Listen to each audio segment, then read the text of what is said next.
Hello, my name is Kai, and I am a bit of a rambler. I like to travel, learn, and tell stories, and sleeping outside, and having particularly memorable sleeps outside in my hammock. So that's what I want to talk about today, because I had this amazing big adventure in Japan. I've actually visited Japan a few times during cherry blossom season, and for one stint, I went 3 months wandering the country, basically, walking from east to west from Tokyo to Osaka. And during that trip, I had to find a place to sleep every night. And it wasn't always easy because I didn't always make it easy for myself. I walked in the direction of the next interesting spot I wanted to see. And that certainly wasn't always in a convenient spot for my hammock, although it often was because there are trees galore in Japan. And I ended up sleeping in a lot of places that were very comfortable and will live in my mind for as long as this mind holds together. 3 more weeks.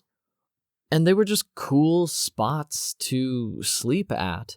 And the best thing about Japan is that it's legal to sleep in public. So I didn't have to run out of the city every time. I just had to find an out-of-the-way place where I could sleep and not bother anybody. And then it was socially and legally acceptable to sleep in a bunch of places, which led to some interesting spots. So let's start out with the library. I was not in Tokyo or Osaka. I was in some town I cannot remember.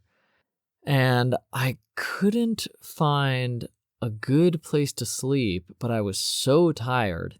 Every day I was walking pretty much all day with my rucksack on my back, often following a Pokemon Go marker that was, 20 miles away, and I would just be like, yep, that place looks cool. Because Pokemon Go chooses their gyms and places of interest based on cultural heritage sites like significant places in real life in the country.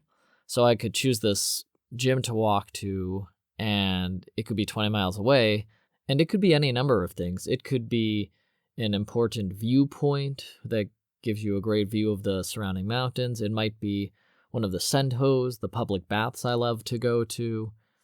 Or it could be, like in this case, a library. So I showed up in the middle of this town in front of a large library, and I went inside. It was daytime still. It was going to close in like an hour. So I went in, charged up my phone, walked around, just checked things out. It was a nice library. Sort of took a rest, went out and got some food, and then it was rapidly getting dark, and I was so tired, I didn't want to walk, 10 miles again to get out of the city, or however far it was, maybe 5 miles. I actually don't know. It was a small city, but in any case, I had to find a place to sleep, and I didn't want to sleep on the sidewalk, and I had my hammock with me, and nothing really hit me. Like, the parks nearby just weren't great, and I ended up coming back to the library, and there was a small copse of trees right in front of the full floor-to-ceiling windows of the library, but those trees were all sturdy, just the right space apart, and there was soft grass underneath. It just felt very comfortable. So I put up my hammock, and I laid down and immediately fell asleep, like right away. And the library was set back from the street, so I was a good, I'll say like 50 yards or so back away from any cars or anything. So I was very comfortable. It was pretty quiet. I was warm because I had all my gear, and I just passed right out. And then, as one does after they go to sleep, I burst back into consciousness and looked around because I had planned on waking up at 6 a.m. or something at sunrise and taking down my setup and then walking out of town before, the world started up. Because even though it's legally and socially acceptable, I didn't want to be causing a big scene. But I didn't set an alarm or anything. So when I did wake up, the sun was out. There were people walking down the sidewalk 50 meters away. Some people were walking into the library. I peeked my head over the edge of the hammock and saw people inside the library and thought, well, I mean, you got a full night's rest. It was a very comfortable rest. There was a light breeze. There were some nice cherry blossom trees just a little ways away, and I was on, I don't know, regular nice looking trees. So I stretched and stepped down and undid the hammock knots, packed up, and just strolled on out. And it was really cool because a couple people looked over, but no one looked angry or upset that someone had taken a nap or rested there and then were on their way again. Also, I think it was nice that most of the people on the sidewalk couldn't even see me. I was camouflaged because that hammock is this dark blue-green. And yeah, and then so I had this great rest in front of a really cool library, and then I got to continue my trek.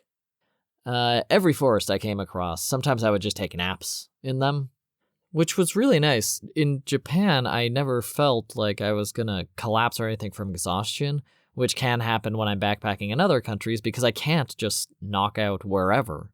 I have to find a really good spot that's kind of hidden away from everything. It's not legal to sleep in a bunch of countries or culturally acceptable, but it is in Japan. So whenever I was tired, I would just walk out into some trees somewhere, set up my hammock, fall asleep. So I could take naps all the time, which was great because, again, carrying a rucksack for thousands of miles over a few months can get tiring every now and then. But in Japan, I could just throw up my hammock, which takes 2 minutes to set up, take a nap for a couple hours, take it down in a couple minutes, and keep going wherever I am. So that was cool because I just never got exhausted like I might on another trek because I didn't have to search for a place to sleep. All of these places were cool because I could just sleep in them.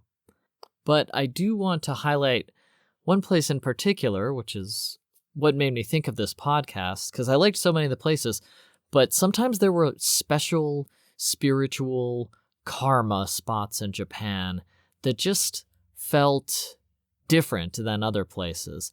And one of those was this small shrine I found that was surrounded by very tall grass, like grass about as tall as I was, and huge bushes of it. Like it shot up from the ground and it was very tightly grown together, but super wavy in the wind. So yeah, it wasn't rigid or stiff grass. It looked very alive. It was a vibrant, huge ring of grass surrounding this shrine. I'm trying to describe what the grass looked like without saying that it looked like anime, but it was a very alive, animated patch of grass or small field of grass with the wind whipping the stalks around. During that time, a windstorm was going on, and when I say windstorm, I mean storm. It was pretty crazy. It was actually the first time I've been in a windstorm that strong where there wasn't some kind of rain or other weather event going on. The wind was nuts though. And initially I saw this huge tuft, this small field of wild grass and ran into it to escape the wind because it was kicking my ass. So I pushed my way into the tall grass, hoping it would give me some protection, but I found myself in a little clearing after a few feet and hunkered down in the little clearing below the grass line that surrounded the clearing. And I saw this little shrine in the middle of it. It was, I'll say, a ring about 10 feet wide with wild grass as tall as I was all around the protected clearing I was in and the shrine with a 30-foot radius or something. So it was a pretty big little area. And when I stepped into the middle of all the grass, I was suddenly not being buffeted by gale force winds. I could see all of the grass around me whipping wildly, like in some crazy movie, but I was protected for the most part by most of it. And I sat down to take a rest before I continued on and tried to find some trees to sling my hammock up. And then I sat a little bit more, and I realized that the grass was blocking almost all of the sound from around me. I mean, I could still hear a faint bit if a traffic went by the road, but very faint. Like, it cut out a good 80% of all the sounds. It was pretty wild, including the rushing wind that had been screaming in my ears for the past hour. And it was so tranquil down on the meadow floor in the middle of this small pond of person-high grass that I laid down. I was like, can I just sleep here? Is it okay? But I know that it's okay to sleep under temples in Japan, and this was just a small shrine, so I figured it was fine. I didn't, sleep on the shrine or anything, but there was a little clearing in the middle between all this grass, and the ground was so soft and spongy and comfortable, but it wasn't wet. It was just springy, soft grass underneath me. So I unrolled my bedroll, and I laid down, and man, I put my hammock still folded. I used that as a pillow that night. And it was so comfortable staring up at the wind. Actually, that was a misspeak, because I meant staring up at the stars, which was great, and I could see the clouds going by in this deep evening. But I really was looking at the wind, too, because I'm staring straight up, and every now and then a huge gale would smash the clearing again, and all the grass would whip in one direction, but it wouldn't fall all the way down, and after 20 seconds it would kind of wave itself back up to full height and keep shaking in the wind. So while I'm staring up watching the night sky, I kept seeing the grass whip around in my vision as well. It was a very profound rest. It was a very profound experience. I loved that sleep, and I was wondering if I could stay there longer and all this kind of stuff, but then I just let that go and enjoyed this night I had. In a windstorm, I don't think I ever experienced anywhere ever again, including in Japan. It was phenomenal. I had a very comfortable rest because the grass was so soft, and I felt safe inside this little shrine area, and, with all of a pond of tall grass around me, it felt very cozy and comfortable. It felt like a little home, and that was my home for the night. It was a great sleep. I was very comfortable, and it was a cool spot, and there's a windstorm going on, so it was fun. It was just wonderful. Another great little spot that happened was I was walking through a town, and I was so tired, and it was already 2 a.m., and I just decided, well, I know you can sleep in public parks. I've been doing it for a month. I'll just sleep in this public park until the sun comes up, and then I'll be on my way. And there was one cherry blossom tree in this one park that I was right next to.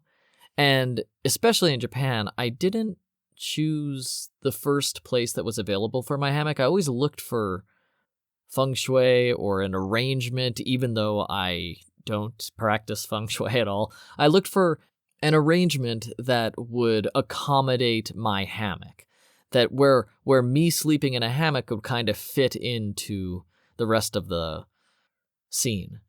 And I saw a couple parks, but it just didn't seem right. And then I saw this small children's playground area with one cherry blossom tree, and it called out to me. It was like, hey, this is the spot. This is right where you would fit in. And there was a perfect branch. It was a very sturdy tree, and I have wide straps. And I set up my 2 hammock straps and almost instantly fell asleep because I'm under a cherry blossom tree while the petals are falling off, and they're falling onto me while I drift off. So I just conked right out. And then my eyes snapped open. It was day again. And I realized that there were 3 little figures to my left, And I listened, and they were whispering to each other, and my Japanese was not great, but I could hear them saying, "Who is this? Is it a teacher?" And like little things like that. And I popped my head out, and, "Oh, ohayou gozaimasu." And they were like, "Oh, ohayou gozaimasu." And all three of them bowed and said hello when they saw me. And we traded some like simple questions. And then I think it was 2 girls and 1 boy. And one of the girls could speak very fundamental English. And we had a little conversation for 5 minutes. This is where they live. Where am I from? And we traded just a few sentences while I was taking down everything. And it was very nice. And I said, "Thank you so much." And they were like, "Thank you for visiting. Bye." And it was just a very cool experience. And I continued on my walk. But it was so funny to wake up and hear these tiny little kid voices. And my teacher brain was like, "Oh, my students." And I was like, "Oh no, I'm in the middle of Japan resting in a hammock and I haven't taught anything in a year or 3. I'm so bad with time. I have no idea when this was. I'm trying to think. I believe it was a year ago, the last time I taught before this public park wake up by the school children. Most of these stories are cherry blossom sleeps because I usually went to Japan, I think except for the very first time during cherry blossom season. Oh, and one of my very favorite cherry blossom ones was, again, in the middle of a small town, kind of. There were a couple stores. It's difficult to call it a town, but there was a small community center area.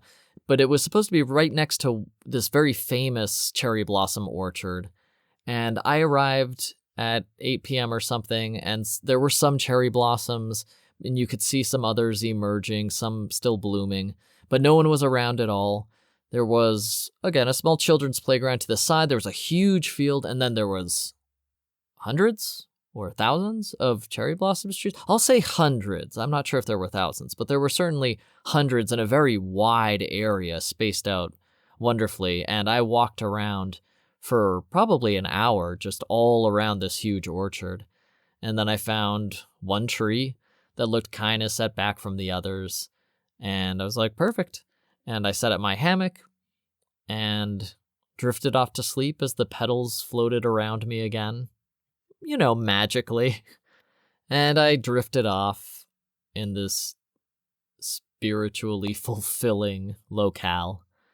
And then my eyes snapped open, and I realized it was bright daylight, not the early morning that I planned to leave by. There's a pattern here, isn't there? I keep thinking I'm going to leave in the early morning, and I do not. But anyway, I woke up and I looked around and I was like, oh, geez, because I recognized the silhouette through my I can see through my lightweight hammock, very strong fabric, but I can see the light silhouettes through it. So I saw a guy like taking a picture of the tree behind me, not my tree that I was sleeping in. And I looked over to apologize to him and get out. And as soon as I popped my head up, I was like, oh, because there were already about 100 people within my little section that I was in. So there were probably a good 1,000 people in the whole park already. And it was, I checked my watch, it was 8 a.m. So it wasn't like crazy, but the sun was certainly out. And a whole bunch of the trees that hadn't bloomed the night before, but looked like they were going to, had bloomed that morning. And I was surrounded by cosplayers. There was a whole bunch of princesses and elves and ninja warriors, like taking pictures in front of the newly bloomed, fresh cherry blossom trees. And I was like taken aback by all these fantasy situations. And then the most touristy, leaf peeping camera poppers that you could imagine, all Japanese, bent down on both knees, split legs, like just really stretching forward to get this one perfect shot of a cherry blossom. And there were 24 of those all around. There were families walking around, kids like throwing the petals in the air. And it was just such an amazing Japanese cherry blossom experience. And I quickly rolled out of my hammock and took it down and which it really only takes a minute. and put everything in my bag and then just walked around with everybody else. And we had and I say we because I did feel like as soon as I started walking around with my pack, I was part of the cherry blossom peeping community. We were all just enthralled by these trees that had bloomed the night before and a few others that were bloomed maybe a couple days before that. And the petals are whipping around. And like I said, there's these flowing, elegant dresses on the women, and the men are dressed in suits, and everyone's taking pictures and just being as fulfilled by this magical experience as you could. It really is just wonderful to be in Japan during cherry blossom season, especially if you find one of these perfect orchards or perfect groves where everything looks right and is fluttering perfectly, and there's a community around you of people who appreciate it as much as you do. It's very fulfilling. Which reminds me, there were also, because of the huge group of people, there were food trucks, which are kind of rare in Japan. I see more food stalls, but like in the towns, I don't see a lot of food trucks. But there were food trucks at this cherry blossom grove, and I ate some traditional Japanese snacks. I remember one person was selling taco balls, the little fried dough with a piece of octopus in the middle with the sauce on top. Just kept walking around with these snacks in my hand, my smile ripping my face in half because I was so happy and giddy just to be part of this experience. Which is really interesting because it brings me to the next cherry blossom orchard that I walked all day to reach. Again, half the time I was following Pokemon Go gym markers, which was a pretty good strategy because those Pokemon Go interesting site markers were married to real-life sites of interest, usually of cultural or historical importance within Japan. And I walked like all day because it was on top of a mountain or something. There was something special about it. Oh, and it was not near anything else. So I knew I would have to walk all the way to this place, and it was going to be 10 miles after I reached the nearest town that I would reach this special spot. But I was like, you know what? That's what you're here for. You're here to ramble and wander and discover new things. And boy, did I ever. This turned out to be the largest cherry blossom orchard I had ever seen. That one had thousands of trees, for sure, no doubt. 10,000 would not be a crazy estimate, because there were rows of 100 trees deep, and I didn't count how long, but longer than 100. So there were thousands of trees, and they were all in one area. The previous place I talked about was clearly like a curated set of fields put together, and there were hundreds of trees, and it was magnificent.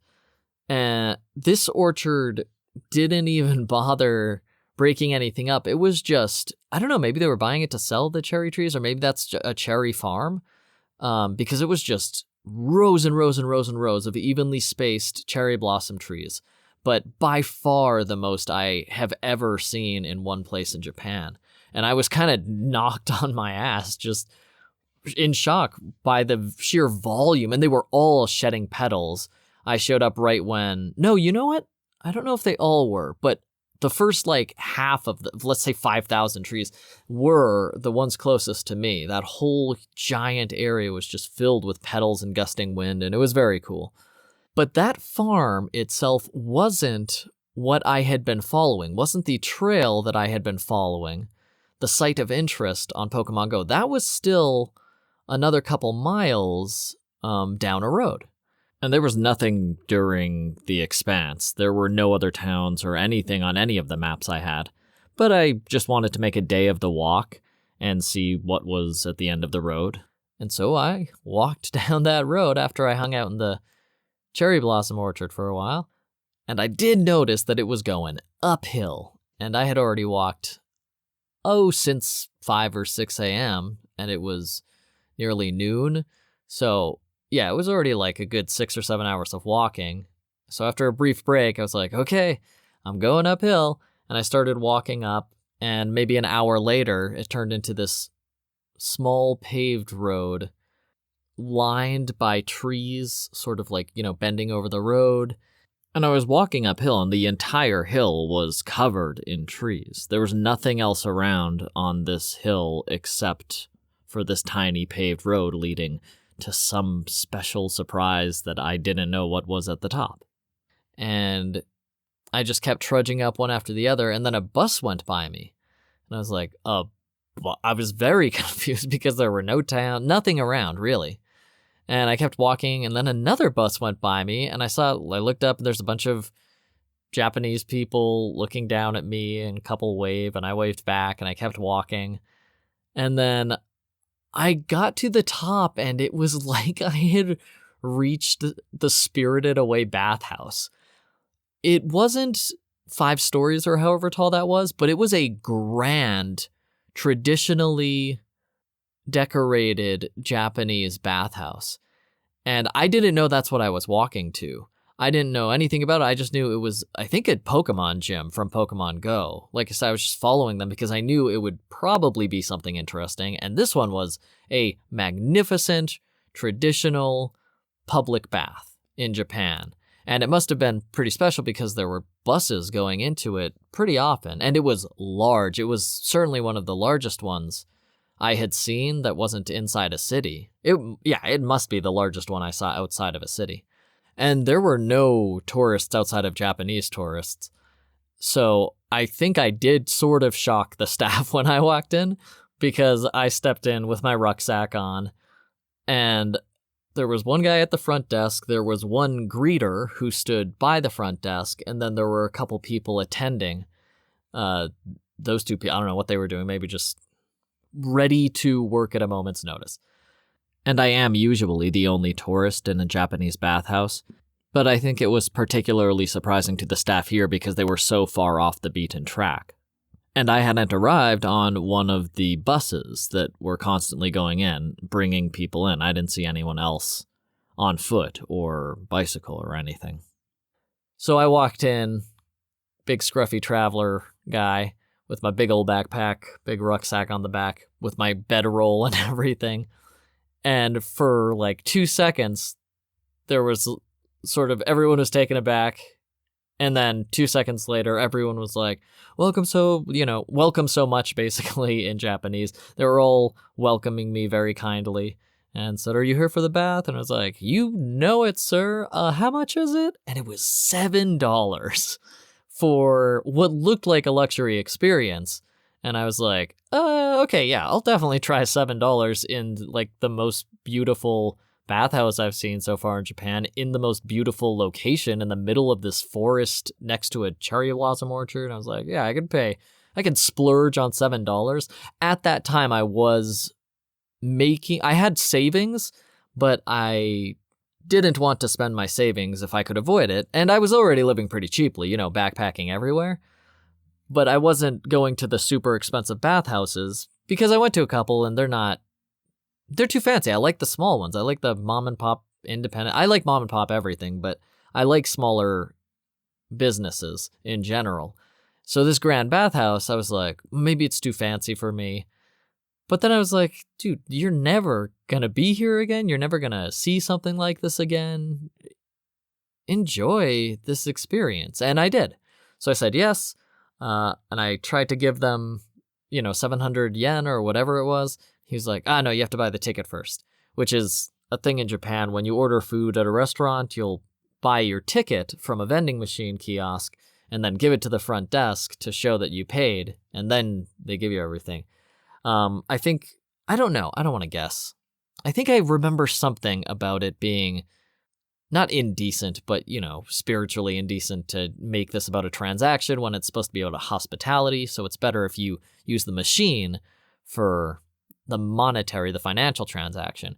Get that out of the way, and then the business can better serve you generously without the specter of dirty money floating around in the background, which I forgot every single time I had to buy something. But it is an interesting cultural trait. So I did. I bought my little ticket and gave it to the front desk, and they gave me a slipper and robes, or slippers, because I have 2 feet, and a robe. and I luxuriated in the most comfortable Sento I visited in Japan ever. It had every kind, all of them have different kinds of public baths, but this one had the baking soda jacuzzi jets. So you sit inside this little pool and jacuzzi jets shoot out a baking soda water solution, and it just exfoliates your skin until you're smoother than a baby's butt. It's crazy how smooth my skin was. I couldn't believe it. And I just had a great time. In the Sento episode, I described that whole place in detail. But it was fantastic. And I know you're thinking, wait, wasn't he talking about cool places he sleeps, not cool public baths? I am, because that public bath, after you're finished, take a shower, spend as much time as you want in the public baths. I like to wash again after, and then I'm sparkling clean in my robe. Go to the post-Sento area, which is like a relaxation room you do after you go through the pampered trial of a Sento. And this one had about a dozen bean bags in front of floor-to-ceiling glass windows overlooking from the top of the mountain that we were on, just overlooking valleys and hills, forests, a small town out in the distance, but mostly just nature in its glory. And the sun was setting slightly off to the side, so it wasn't directly blazing in there. It was so serene, just amazing. There was an ice cream shop or noodle shop. There were all these shops around that you could eat if you wanted to. And I just sort of laid down and I drank it all in, the experience of relaxing after this bath. And I nodded off for a little bit in my beanbag because it was so comfortable. Probably wasn't more than 15 minutes or something. But when I did wake up, I was reborn. It was a rebirth. It was so wonderful. I was like, oh, that was the best experience I have ever had. It was perfect. It was the perfect experience, and I got a little sleep at the end of it, and I got to sleep inside of the best experience I ever had. So it really was just, again, phenomenal. It was such a great little sleep. So that is one of the coolest places I ever slept because it's the best Sento I ever visited and the only one with beanbags I've ever been to. Beanbags in front of floor-to-ceiling glass windows overlooking a valley, a cinematic valley and stretch of natural beauty, unparalleled. You know what? One of the coziest places I ever fell asleep in Japan was actually in a laundromat accidentally. I had to do my clothes, and I washed my clothes, and then I stayed awake, tip-tapping away on my Bluetooth keyboard this book that I wanted to write.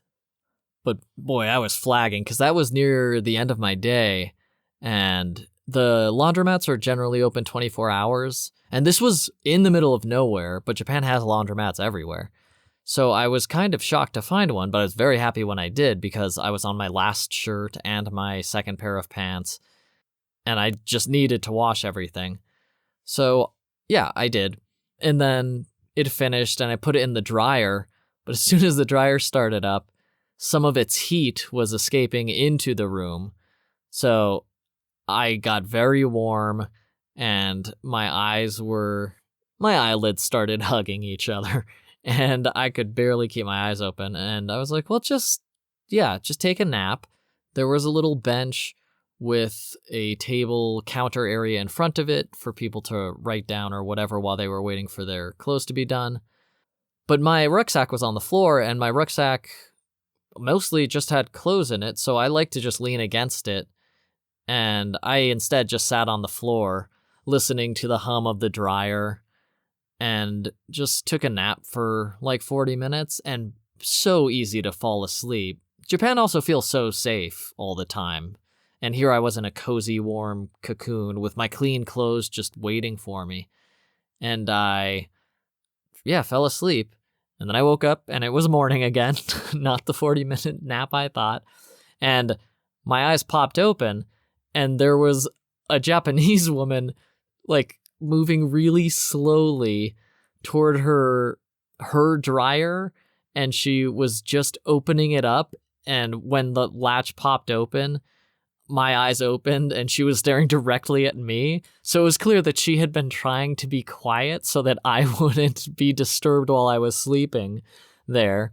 And I was like, oh, ohayou gozaimasu. And she was like, oh, hi, sumimasen. And she was like apologizing to me, the dirty hobo sleeping in her laundromat. And I was like, no, it's my fault. I'm so sorry. And I got my clothes out of there. And I was glad I could like take out my clothes and be like, see, I was using it also. Even though it was clear I was probably snoring like a fat old bear in there. And she excused herself and took her clothes out, and I packed all my stuff up real nice in my little stuff sacks I had for the clothes and continued on my walk. But man, talk about being it's a very small building. And so as soon as the dryer started up, just a cocoon of warm air hugged me until I drifted off. It was so comfortable. That was a very cool spot to fall asleep in. And then it was cool to wake up and have this very conscientious person be kind. And I got to be kind, and then I got to go on my way. With a full set of clean clothes, which is very important to a backpacker. There was also a very interesting temple in the mountains that I happened across, Pokemon Go. And it was not just one temple, it was like this temple courtyard community of temple. A compound, like a temple compound. So there were multiple temples with torches and carvings and statues and all that kind of stuff all around. But I know that it's legal to sleep in or by temples also. And I spent a few days there because it was right next to a verdant forest, like so thick and lush. It was just beautiful just to look at. And that was the first time I was like, this is the first place I've been to where there might be ghosts, where I might finally believe that ghosts can stay somewhere. And I said thank you to the empty air around me just in case.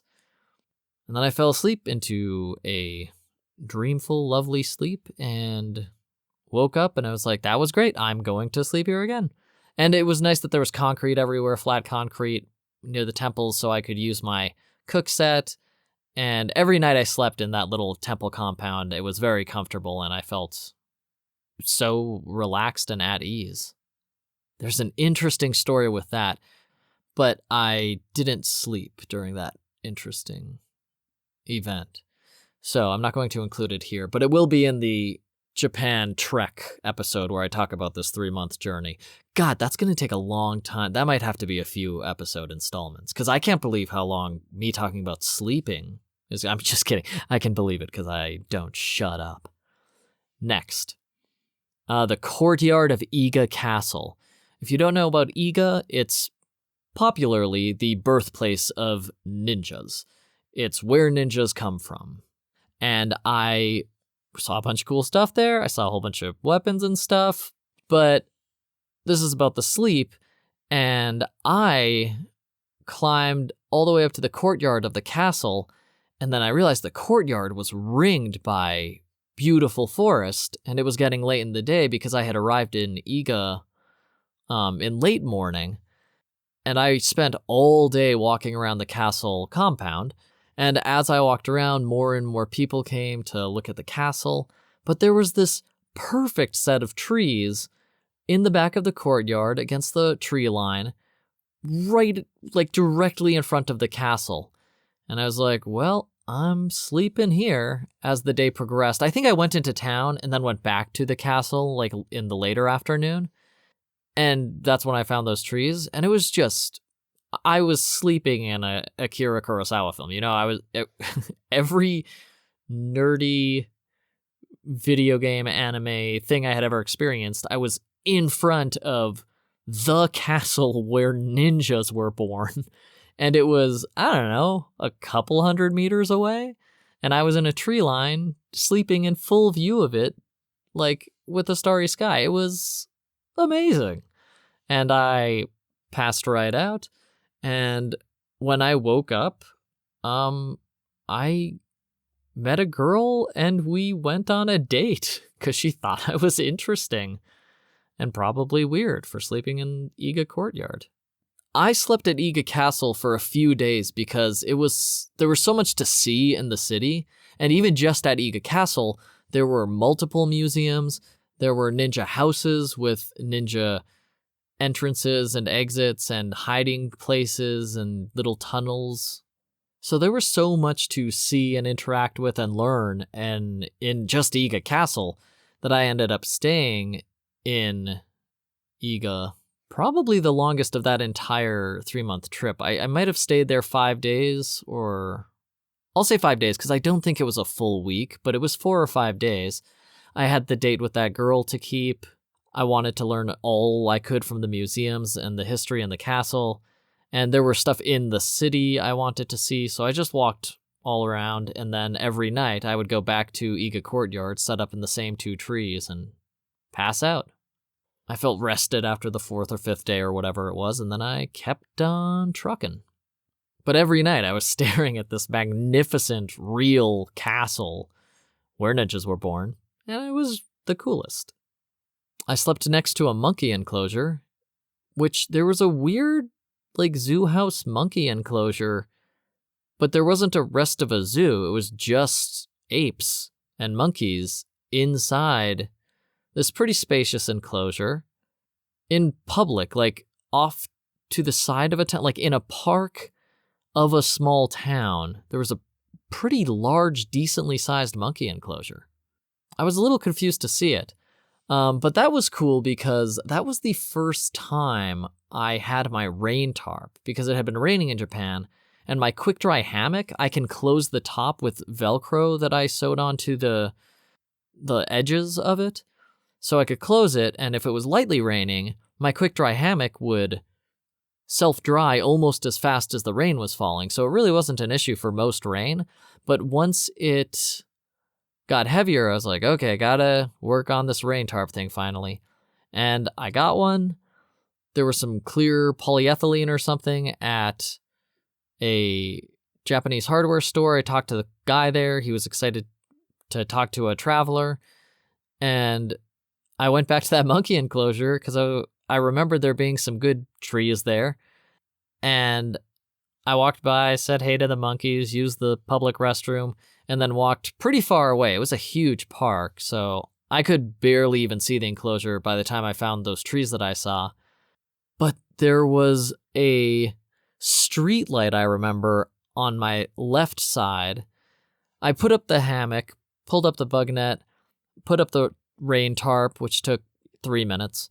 It's very fast setup. Actually, since it was the first time, it probably took 10 minutes. But after that, I added the hooks and the carabiners on, and it just clips to the hammock lines, and then it literally takes 3 minutes to put all that up at the most. And that night, that first night I had the rain tarp, there was a pretty heavy downpour, and it lasted all night. And it started right after I figured out. It started before I really got it, but once the rain tarp was up, I got into my hammock under the rain tarp, and I got clear plastic sheeting. So on my left, the street light, the yellow street light was orange, I should say, filtering through all these raindrops on my clear rain tarp, and that was casting this nice yellow glow over me, but it wasn't too bright because the hammock is opaque.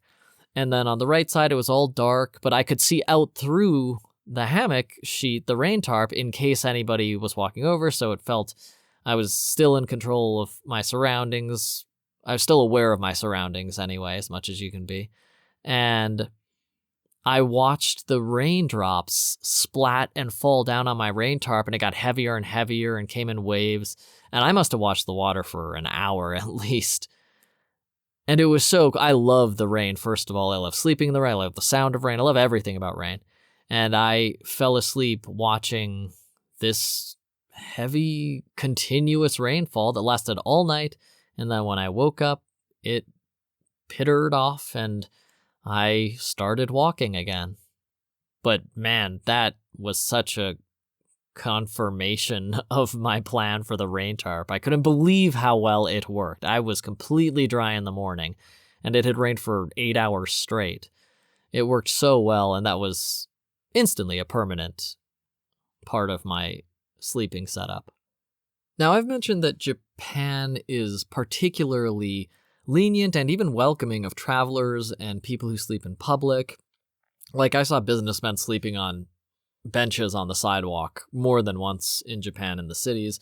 It's just culturally accepted there that sleeping, that sleeping is normal. They accept that in Japan. And if you're not bothering anyone, there's no reason to bother you. Nice part of Japan. So I had never experienced it so clearly as this following sleep, though. I had finally arrived at Osaka 3 months after I landed in Tokyo. I was very easily walking 8 to 12 hours a day for 90 days, roughly. And I was in Osaka. I landed in Tokyo, and I decided I'm going to go walk to Osaka, which is hundreds of miles away as the crow flies, but I went north and south and doubled back and just went all around. So I had been walking a fair amount, and I was finally in the only destination that I had, and I wanted to keep going, but I used up my 3 months. Visa-free travel, by the way. Visa-free 90 days in Japan. How can you not do it? You should go do that. And I decided to go through the city, but Osaka, I had been walking through all these smaller towns and cities, and Osaka was huge, so I made it to in the middle of it, and then I realized it was really late at night and I was exhausted, and I happened upon this night market, and there were bars and noodle stalls and tchotchke shops and just all sorts of things down this incredibly long alley. There were easily 1,000 shops in total. And I watched people eat dinner and shop and, I don't know, be fashionable for a while in this little Osaka sort of commercial alley. It felt more done up than a lot of the other smaller Hutong-style alleys like this. It felt like it was produced more than it occurred naturally, but it was still a cool spot. But I was walking down, I was like, oh, fatigue, ton of bricks, time to go to bed, sir. And I walked all around, but Osaka just didn't have great parks in the spot I was at, in the neighborhood I was in. The neighborhood didn't even feel as welcoming as the rest of Japan. It was just a weird city. But I did find near that line of night market stores, a couple winding alleys behind, there was a small park.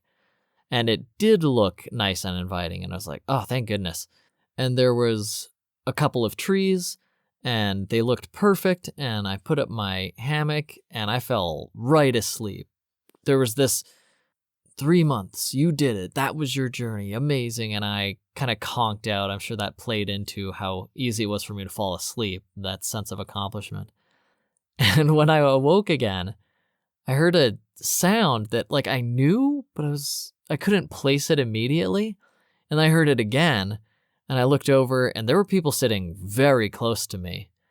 And then I saw the move and heard it again and realized that they were playing cards and throwing the cards down, smacking them down on top of each other's. And that was that little smack that I was hearing.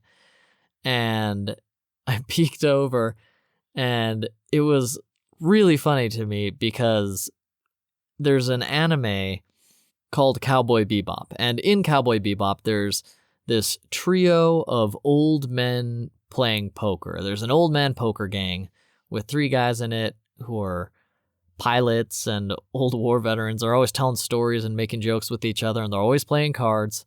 And these 3 guys just looked up at me, and immediately I saw that gang from Cowboy Bebop.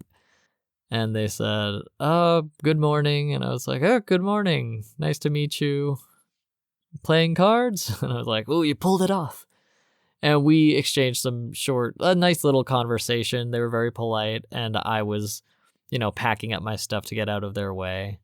And I apologized for sleeping so close. And they were like, this is a public park. We're glad you enjoyed it. why are you in Japan? I was like, I just walked from Tokyo to Osaka. So we had a cool little thing.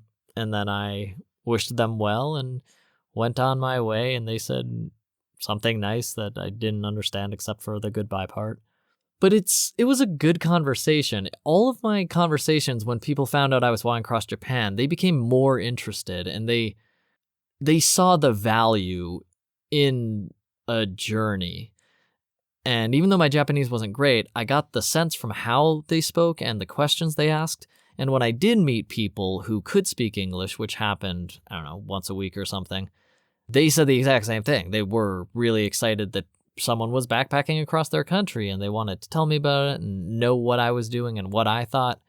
And I felt that very strongly when I was having that conversation with the 3-men poker gang. So that was a great sleep because I found this little refuge in the middle of a city that I generally wasn't as excited about as many other cities in Japan. And I woke up to absolute cultural confirmation. There were 3 guys, and this was their park. This was clearly where they played cards, but they were as polite and interested and gracious as anyone I've ever met to some guy who strung up a hammock in their park and showed them appreciation for allowing me to sleep there. That was a cool little oasis of slumber for me. Literally everywhere I was, it was a cool place because I'm in a hammock. Every time I'm in a hammock, it's the coolest sleep. It's such a good sleep every time. There was a disused school, like a little school building. I remember translating the words, and it was like, classes are out indefinitely, or we're closed for something. Something was going on, and it looked kind of abandoned. And I had walked north from a very tiny town just to see, because this wasn't even Pokemon Go. I remember there was like one little Pokemon Go thing, and then there was nothing after. And I was like, wow, usually it's kind of populated by some towns. But I just walked into the nowhere's land, and there was pretty much nothing except this abandoned little schoolhouse. There was a playground out front, and someone left their jacket, like it was behind. I can't remember exactly what it was, but it looked abandoned. And I was able to use the fabric from the jacket to repair my backpack, which had just started falling apart a couple days ago. And that day was really falling apart. And I just got lucky enough to find a great waterproof. Oh, it was ripped already. There was something wrong with the jacket, which is how I knew it wasn't hanging. Also, there was no other clothes anywhere. But there was like this broken jacket left there, and I was able to use that to repair at the perfect time my backpack, which was falling apart. Not my rucksack, which still looks new 15 years later, but my little day bag that I must have been using for something, because I knew it was time to repair it. Oh, and I got to use the extra material to make a stuff sack for my sleeping bag. So before that, my sleeping bag would just unfurl and take up all the free space in my rucksack, but I made a stuff sack from the leftover material on this jacket, and then I was able to compress my sleeping bag in my rucksack after that. And then I fell asleep, and that was just a cool, because I got to repair my backpack that I knew I was just about going to have to repair it. So that was just a regular cool sleep, but I was in my hammock. There was a bunch of trees around the abandoned schoolhouse, and I fell asleep, and it was cool. Ooh, but a very idyllic cool one.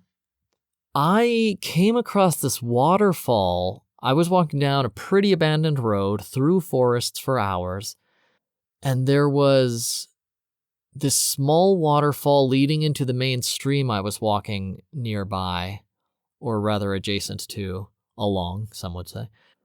And it was idyllic. It was small shelves of water falling down, and I knew I had to spend time there. So I pulled out my cookware set, and I started boiling some curry.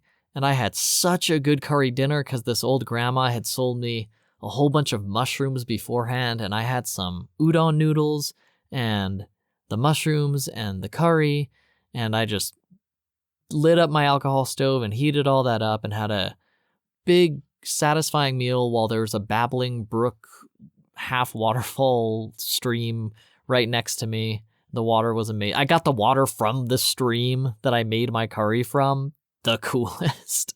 from this freshwater stream. And after this incredibly satisfying meal surrounded by atmospheric forest ambiance, I put in my hammock and I just passed out like a fat forest baby. So peaceful. It was pin drops. It was so quiet except for the natural sounds of the forest, but there was no traffic, no people. There was nothing around. I was just in the middle of this forest next to this little river with a tiny shelf waterfall. And got up the next morning, strapped on the pack, and kept going. But that was a spiritually rejuvenating experience. Oh, you know what? A kind of fun one. I fell asleep. I was walking. I have no idea where this was, but it was this so weird. There was like a flat patch of land that went on for miles. It was like 10 miles altogether. And then there was a hill in the middle of the two flat patches on either side of the hill. And the hill was a good, like, 30, 40 feet tall. So it was a pretty steep couple of hills from the flat area.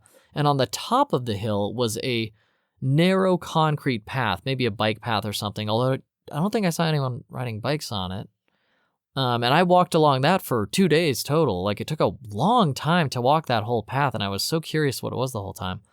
But the first day I was really tired, and I had found it like in the evening. But I had to go to bed, and I saw this little copse of trees finally, because that was another strange thing, that the land was mostly bare. Japan has trees everywhere, so it was kind of weird to see just grass with no trees anywhere. But I finally saw this little copse of trees, and it was, again, like this little oasis. I was like, okay, there's my spot. That's definitely it, because I've been walking for miles and I haven't seen a thing yet.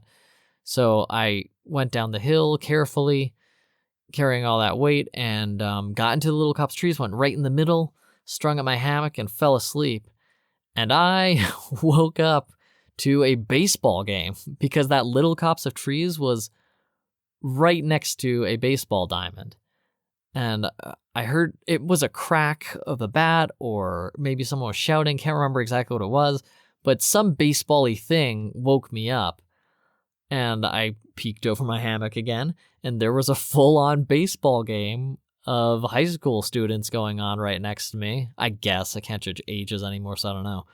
But they were older children playing baseball. And I was in the tree. I don't even know if most of them saw me. Maybe they did. But no one paid any attention to me at all. They just played their game as I packed everything up. And I was in the very middle of this grouping of trees. So, and like I said, my hammock's pretty camouflaged. They just might not have seen me. But I just packed everything up. And you know, when I walked out of the bunch of trees, one of the kids did look over and notice me. So I don't think they did see me until I woke up and left, which is pretty cool. And I continued on. I got to the end of it. There was nothing at the end. The path just ended, and then there was no path anymore. It was very bizarre. So I went down into the city after that and kept on my way to Osaka. I think that was 2 months into the journey or something like that. Oh, geez, you know what? One of the most amazing sleeps I had in Japan was the first time I was warm in Japan. I was visiting during cherry blossom season, but I hadn't completed my sleep setup yet. So I had the hammock and I had the bug net, but I didn't have the rain tarp yet, and I didn't have anything warm yet. So I was wearing literally every single article of clothing I had, and I was freezing the first 2 nights I was in Japan because I didn't know cherry blossom season was still sub-zero temperatures. It is. If you're going to go see cherry blossoms in March or whatever, just know it can easily be below zero when you go. It certainly was the first couple nights I was there, and I was like, okay, I got to remedy this.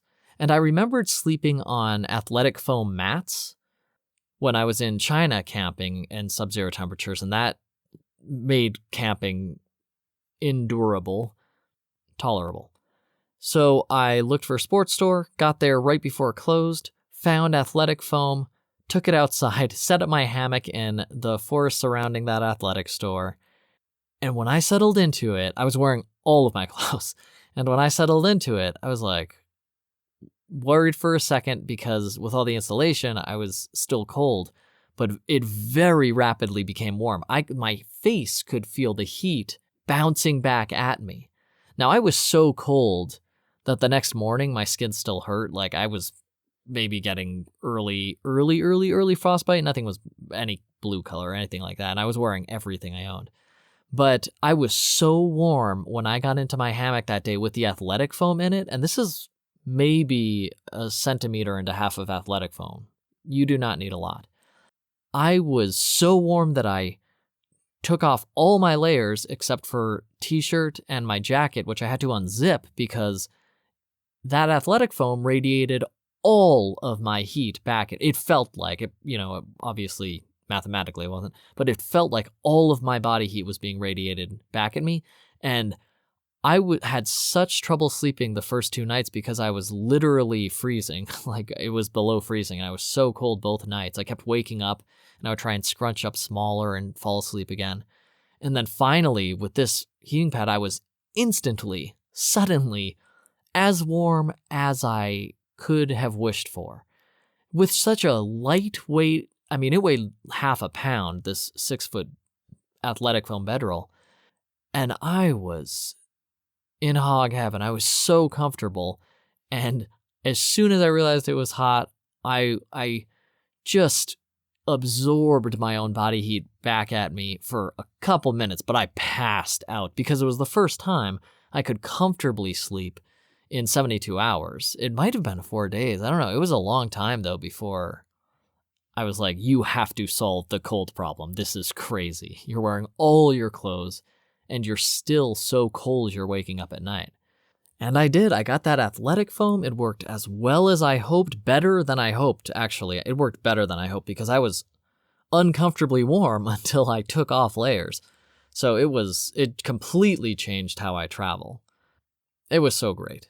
So that sleep was life-changing for me because I was like, oh, now I can sleep in sub-zero temperatures easily and comfortably. Because the hammock was just as comfortable as ever. I just had a little bit of padding and I had all the heat I could want.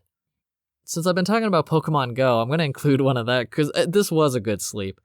I set up in this random park somewhere next to a gym that I had been walking to all day.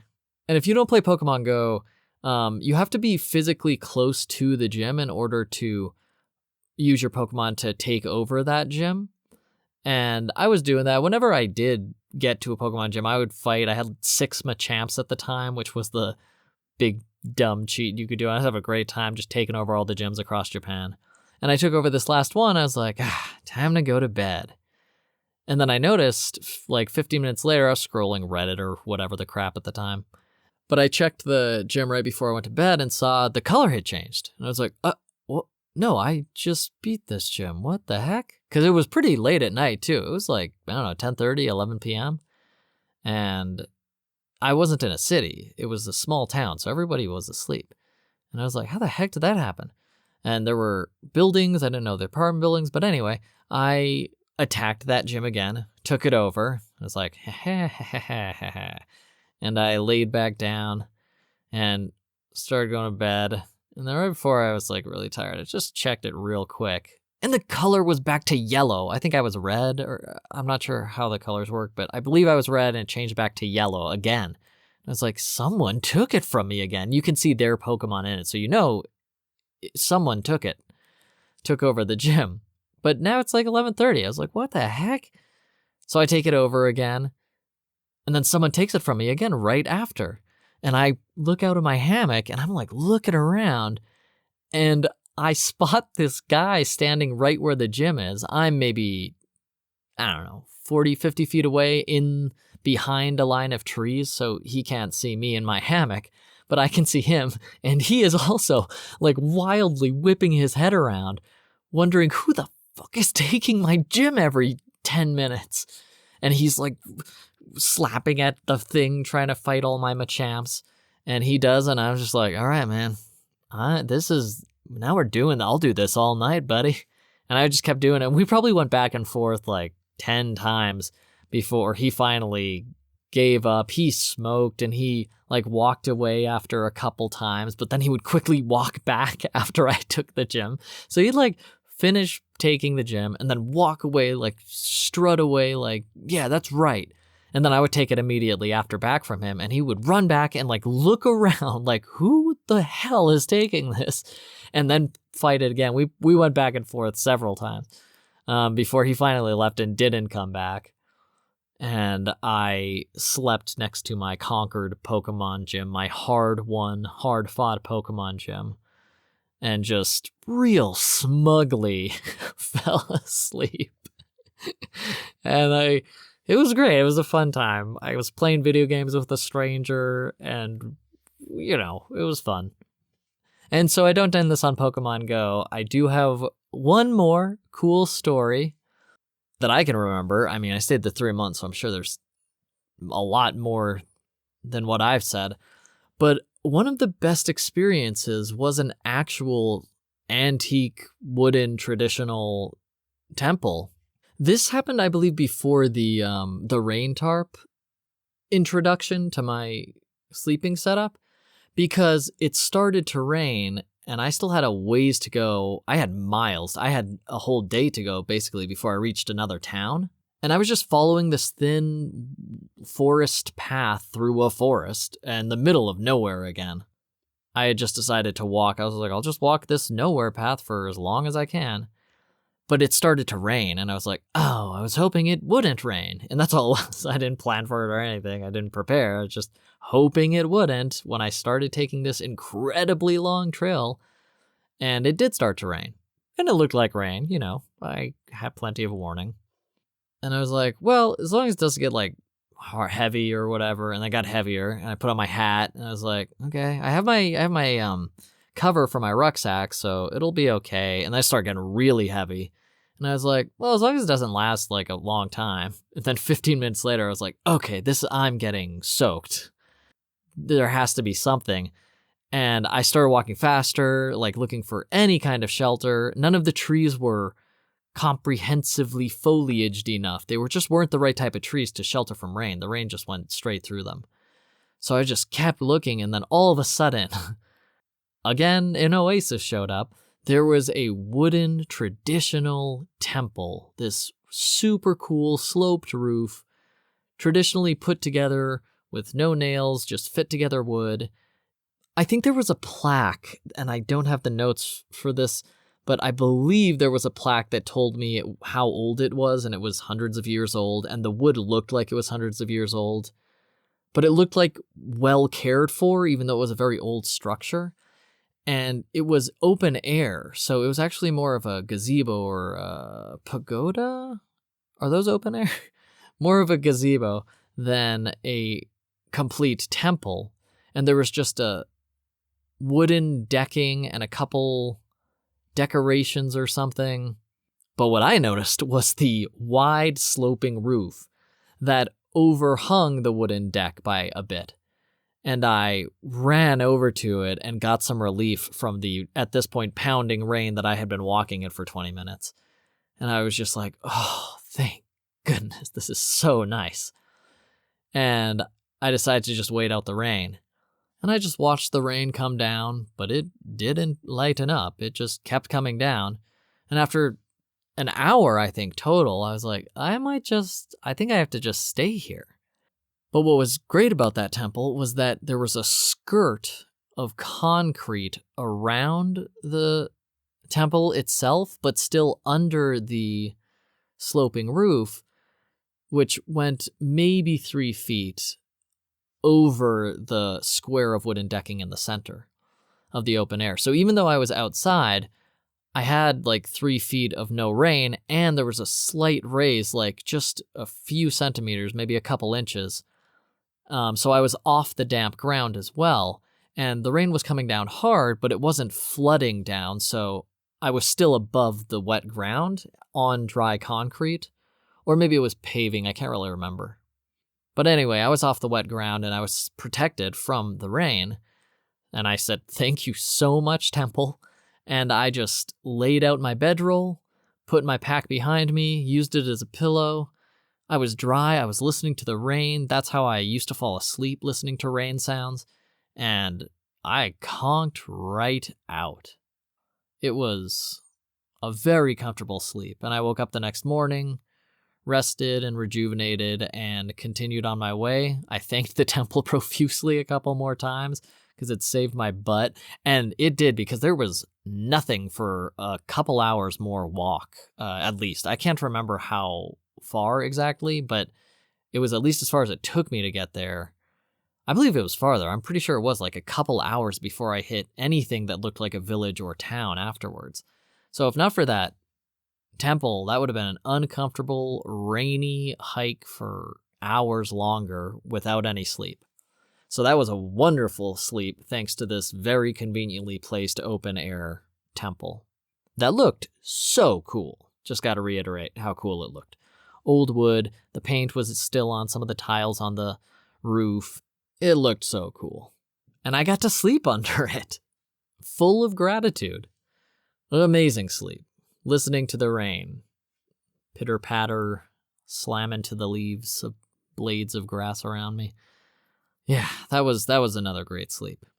And I'll wrap it up there. If you want to share your great sleeps with me while you were traveling or backpacking, or just great sleeps in general, I like sleeping. I like hearing about it. You can talk to me a bit of a rambler at gmail.com or any of the social medias.